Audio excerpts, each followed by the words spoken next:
Thank you for welcoming me onto your headphones. I'm Eddie, reviewing Batman Dying is Easy, and this is the rollback. Now, Batman Dying is Easy is a fan made film made by the production company Bat in the Sun. It's actually the third fan made film from this production company. It was actually directed, written, produced, and stars to some degree. Driven by the name of Aaron Shinoki, and I'm so sorry that I'm butchering that pronunciation. My apologies, sir. This gentleman actually does not play Batman, but instead he plays the Joker. Now, this fan-made film was released earlier this year. It's insane. It looks amazing. It only has a $75,000 budget, but it legit looks great. Anyway, so this self-contained fan-made superhero film is only about 30 minutes long. But honestly, it's worth it. It has some great action, but more than anything else, it has incredible dialogue between Batman and Joker. The story begins with there being a report that three Gotham police officers are missing. Batman raids the Mad Hatter's hideout to rescue a girl forced to dress in an Alice costume. Already, it's a lot darker than most Batman stories. It's heavily implied that the girl may have been assaulted. And it's so raw, this movie right from the get-go. So fast forward a few months, and Detective Harvey Bullock informs Batman that the Joker is dying.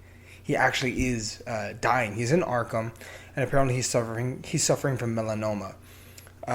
He tells Batman how it was supposed to happen with a crowd. It was supposed to happen out there in the free world. It was supposed to happen on the bridge. It was supposed to happen, out there, their final showdown. But unfortunately, it's not with a bang, but with a whimper.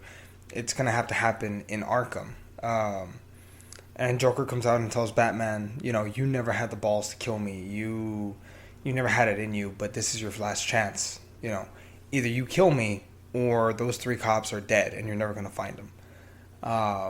Trying to bait Batman into killing him because he doesn't want to die in a hospital bed. You almost get a sense of fear out of the Joker, the way he's played in this, and his mannerisms, his choice in words. You get the feeling that he wants to die. He wants Batman to kill him because he does not want to suffer.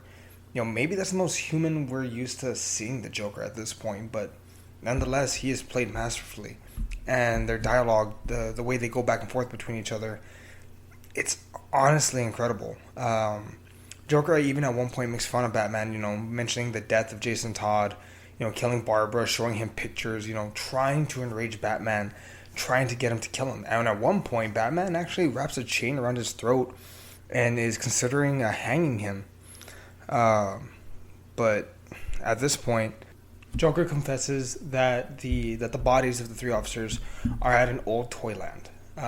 Batman reveals to the Joker, and this is the thing that makes him insane, that makes this such a dark but somehow great Batman movie or story, that he falsified his toxicology report and he was actually poisoning his water supply the entire time to make Joker look like he was sick, to make him think he was sick, make him cough up blood and feel like he was actually dying, just so he would finally admit where the bodies are.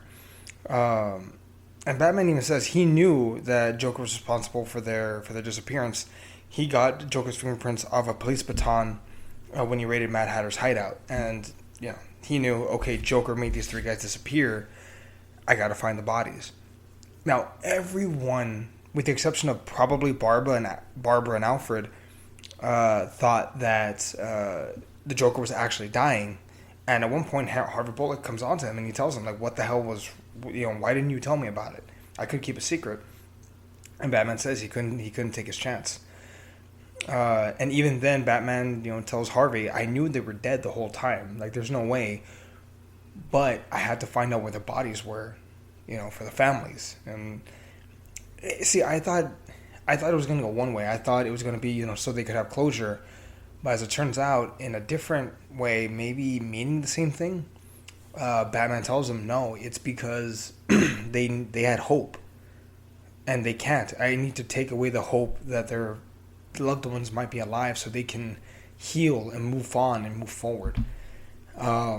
Somewhat beautiful, also really really fucking dark, but this is just such a great overall film. The effects are very clearly, CG, but honestly, really impressive. If this was, you know, 10 years ago, no, not 10, probably like 15 years ago, these effects would be considered cutting edge. Like that's how good this looks, genuinely.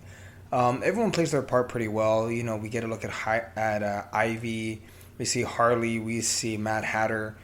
We see so much in this, and it's such a grim take, but also you see Arkham and how like destitute it is.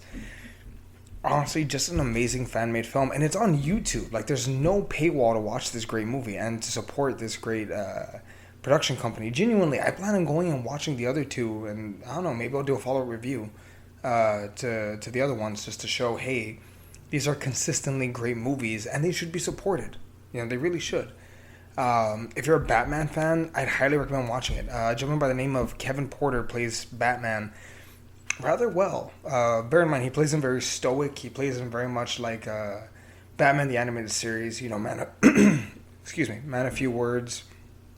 An incredible chin that could cut steel if necessary. Man, I was so surprised by how much I like this. I really didn't think I would, but it turned out to be pretty damn good.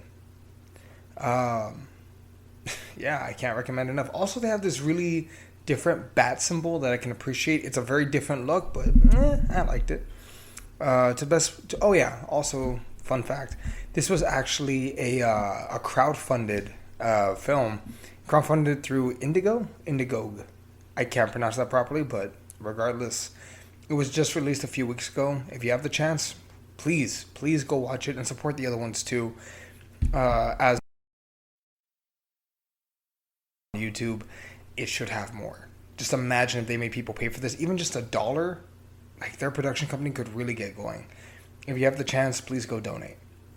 So that said, this will do it for this week's episode of The Rollback. Sorry, it's just a short episode. Everyone was kind of busy right now, so we each kind of did some individual work for this week. You'll be hearing Fernie's review and Chema's review this week. I was going to say, also, isn't it nice to have consistency on Saturdays? Because, you know, Fernie isn't always uploading on Wednesdays, right? I'm just saying, at least I'm consistent. Fernando. Anyway, folks, that'll do it for this week's episode. If you'd like to hear more about our thoughts on movies, you can go to therollback.net, look up any of our written reviews.